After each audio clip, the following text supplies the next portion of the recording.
நம்ம கிட்ட எல்லாரும் என்ன கேக்குறாங்கன்னா, மும்மொழி கொள்கைனா நீங்க ஏங்க ஹிந்தின்னு சொல்றீங்க?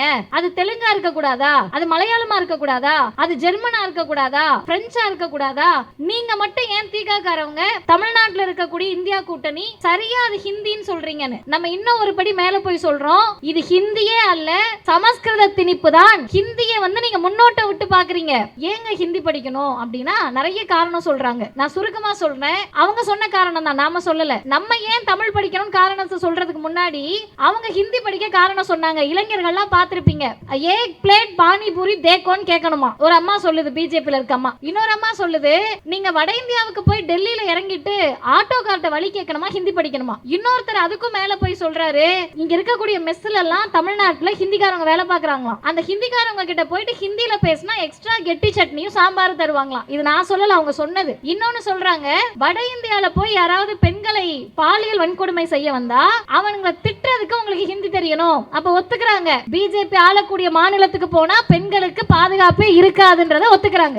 அஞ்சாவது ஹைலைட்டா சொல்றாங்க, வாழ்ந்த காலகட்டத்தில் தான் உங்க அப்பா அம்மாவை நீங்க பாத்துக்கல, செத்த பிறகு அவங்க அஸ்தியை கரைக்கிறதுக்கு காசிக்கு போக ஹிந்தி தெரிய வேண்டாமா? அருமை தமிழின பெருமக்களே, பொதுமக்களே, பெற்றோர்களே, ஹிந்தி படிக்க இவர்கள் சொல்லக்கூடிய காரணம் ஏதாவது ஒன்று நமக்கு தேவையானதா? ஆனால் தமிழையும் ஆங்கிலத்தையும் படிக்க நாங்கள் காரணம் சொல்லுகிறோம். பீகார், மத்திய பிரதேசம், ராஜஸ்தான், சத்தீஸ்கர், ஜார்க்கண்ட் இந்த 5 மாநிலங்களும் பிஜேபியினுடைய புதிய கல்விக் கொள்கையை ஏத்துக்கிட்டாங்க. பிஜேபியினுடைய ஹிந்தியை ஏத்துக்கிட்டாங்க. ஏத்துக்கிட்ட பிறகு அந்த மாநிலங்களில் இடைநிற்றல் அதிகமாயிருக்கு. இடைநிற்றல்னா டிராப் அவுட். பள்ளிக்கூடம் பக்கம் வராம பிள்ளைங்க ஓடுது. பள்ளிக்கூடம் முடிச்சு காலேஜ் போற பெர்சன்டேஜ் குறைஞ்சிருக்கு. ஜிஆர் ரேஷியோ குறைஞ்சிருக்கு. பீகார் ஹிந்தியை ஏற்றுக்கொண்ட பீகாரோட ஜிஆர் ரேஷியோ 17.1 இருக்கு. மத்திய பிரதேசத்துல 28.9 இருக்கு. ராஜஸ்தான்ல 23.9 இருக்கு. சத்தீஸ்கர்ல 14.4 இருக்கு. ஜார்க்கண்ட்ல 18.6 இருக்கு. உன் புதிய கல்விக் கொள்கை எனக்கு வேண்டாம், உன் ஹிந்தியும் வேண்டாம், எங்களுக்கு தமிழும் ஆங்கிலமும் போதும் என்று சொன்ன திராவிட மாடல் ஆளக்கூடிய தமிழ்நாட்டின் ஜிஆர் ரேஷியோ 50% தொற்றுக்கும்னு சொன்னா எங்களுக்கு எதுக்கு சார் ஹிந்தி? அருமை தோழர்களே, இன்னும் நடைபெறக்கூடிய ஆர்ப்பாட்டத்தினுடைய நோக்கத்தை பற்றி, இனிமேல் நாம் எப்படி செயல்பட வேண்டும் என்ற வழிகாட்டுதல் உரையை ஆசிரியர் அவர்கள் நமக்கு வழங்க இருக்கிறார்கள். இன்றைக்கு மட்டும் ஹிந்தி திணிப்பை எதிர்க்கக்கூடியவர்கள் அல்ல நாம். புதிய கல்விக் கொள்கை என்ற அந்த வரைவு கொள்கையை ஒன்றிய அரசு கொண்டு வருவதற்கு முன்பே இருக்கக்கூடிய பொதுமக்கள் தெரிந்து கொள்ள வேண்டும். ஆங்கில பத்திரிகையில் வந்த பெட்டி செய்தி, நம்மெல்லாம் முக்கிய செய்தியவே படிக்க மாட்டோம். ஆனால் ஆங்கில பத்திரிகையில் வந்த பெட்டி செய்தியை பார்த்து, இது தமிழ்நாட்டு மாணவர்களுடைய கல்விக்கு தோண்டப்படக்கூடிய சவக்குழி என்று சொல்லி புதிய கல்விக் கொள்கையை இந்தியாவிலேயே முதலில் எதிர்த்த தலைவர் தமிழர் தலைவர் ஆசிரியர் அவர்கள், எதிர்த்த இயக்கம் திராவிடர் கழகம். எதற்காக அப்படின்னா, எப்போது தமிழ்நாட்டு மாணவர்களுக்கு ஆபத்து வந்தாலும் எதை பற்றியும் கவலைப்படாமல் ஒரு வரியில் அல்லது ஒரு பெட்டி செய்தியில் வந்தாலும் கூட அது எங்கள் மாணவர்களுக்கு அழிவாக அமையும் என்று சொன்னால் அதை எதிர்ப்போம் என்ற துணிச்சலோடு கருஞ்சட்டை தோழர்களை, இந்த படையை ஆசிரியர் அவர்கள் வார்த்தெடுத்திருக்கிறார். நேற்றைக்கு திராவிடர் கழகத்தினுடைய பொதுக்கூட்டத்தை பொத்தனூரில் ஐயா காசா அவர்கள் முன்னெடுத்திருந்தார். அப்படி தலைமையேற்ற அந்த இளைஞருக்கு வயது 103 வயது இளைஞர் சொல்லுகிறார், தலைவர் ஆசிரியர் சொன்னால் ஹிந்தியை எதிர்க்க எதை செய்யவும் நாங்கள் தயார் என்று 103 வயது இளைஞர் சொல்லுகிறார். அதையே தான் 30 வயது இளைஞர்களும் நாங்களும் சொல்லுகிறோம். என்ன காரணம்?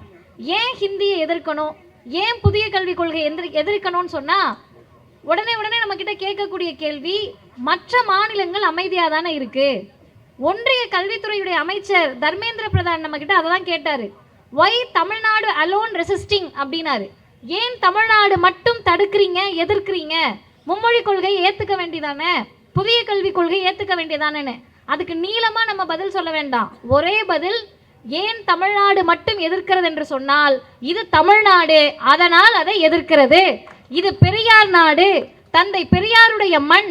எங்கள் தலைவர் மட்டும்தான் 100 வருஷம் கழிச்சு பிஜேபின்றது வந்தாலும் சரி, இந்த பிஜேபி ஆட்சியை விட்டு போயிட்டு வேற யாராவது வந்தாலும் சரி, யார் எந்த பெயரில் வந்தாலும், ஆரியம் ஆட்டுக்குட்டி வடிவில் வந்தாலும் சரி, ஆளுநர் வடிவில் வந்தாலும் சரி, அடையாளப்படுத்த எங்களுக்கு கற்றுக் கொடுத்திருக்கிறார் தலைவர் தந்தை பெரியார்.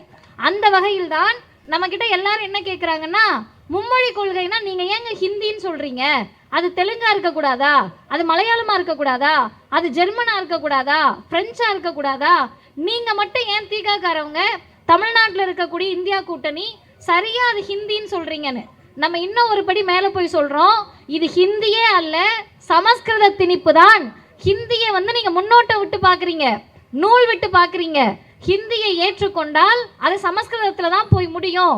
எப்படி சொல்றீங்கன்னு கேட்டா 1950 தந்தை பெரியார் சொல்லுகிறார், அருமை தோழர்களே, நீங்கெல்லாம் இங்க மார்க்கெட்ல சின்ன சின்ன கடை வச்சு எப்படியாவது நம்ம பிள்ளைய படிக்க வச்சிடணும்னு தமிழ்நாட்டு பெற்றோர்கள் கனவோட உட்கார்ந்துருக்காங்க. இப்படி உட்கார்ந்துருக்க கூடியவங்களுக்கு நமக்கு முன்னாடி ஆர்ப்பாட்ட களத்திற்கு வர வேண்டியவர்கள் தமிழ்நாட்டு பெற்றோர்கள் தான். ஏன்னா அவங்களுக்கு தான் இன்னைக்கு ஆபத்தை புரிய வைக்கணும். இப்ப 50லயே ஐயா சொல்றாரு, இவங்க முதல்ல ஆரியம் பெரிய பலத்தோட ஆயுதத்தெல்லாம் கொண்டுட்டு நம்மளை தாக்க வரல. ஆயுதத்தை எடுத்துட்டு அவங்க நம்மளை போரில் வெற்றி கொள்ளவில்லை. அவர்கள் எதை கொண்டு வந்தார்கள் என்று சொன்னால் கலையை கொண்டு வந்தார்கள், புராண இதிகாசத்தை கொண்டு வந்தாங்க, ஆரிய பண்பாட்டை கொண்டு வந்தாங்க, அவங்க கடவுளை கொண்டு வந்தாங்க, அவர்களுடைய மதத்தை கொண்டு வந்தாங்க. இதெல்லாம் நம்ம கண்டுபிடிச்சு அடிக்க ஆரம்பிச்ச பிறகு இது ஆரிய மதம் தான், ஆரிய கலாச்சாரம் தான், ஆரிய பண்பாடுன்னு சொன்ன பிறகு ஆரியம் என்ன பண்ணுச்சுன்னா தேசியத்தின் பெயரால் ஹிந்தியை திணித்து, ஹிந்தியின் மூலமாக ஆரியத்தை திணித்து, ஆரியத்தின் மூலமாக தமிழ்நாட்டு மாணவர்களுடைய அறிவை பாழாக்க பார்க்கிறார்கள் என்பதை 1950லேயே தந்தை பெரியார் தெளிவாக பதிவு செய்திருக்கிறார். இப்ப நீங்க அப்படியே 2024 யோசிங்க, 25 யோசிங்க. இவர்கள் முதலில் நம்ம கிட்ட என்ன கேட்குறாங்கன்னா, ஏங்க ஹிந்தி படிக்கணும் அப்படின்னா நிறைய காரணம் சொல்றாங்க. நான் சுருக்கமா சொல்றேன். அவங்க சொன்ன காரணம் தான், நாம சொல்லல.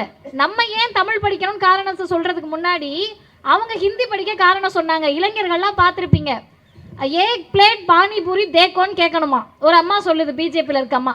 இன்னொரு அம்மா சொல்லுது, நீங்க வட இந்தியாவுக்கு போய் டெல்லியில இறங்கிட்டு ஆட்டோ கார்ட்ட வழி கேட்கணுமா, ஹிந்தி படிக்கணுமா. இன்னொருத்தர் அதுக்கும் மேலே போய் சொல்றாரு, இங்க இருக்கக்கூடிய மெஸ்ல எல்லாம் தமிழ்நாட்டில் ஹிந்திக்காரங்க வேலை பார்க்குறாங்களாம்.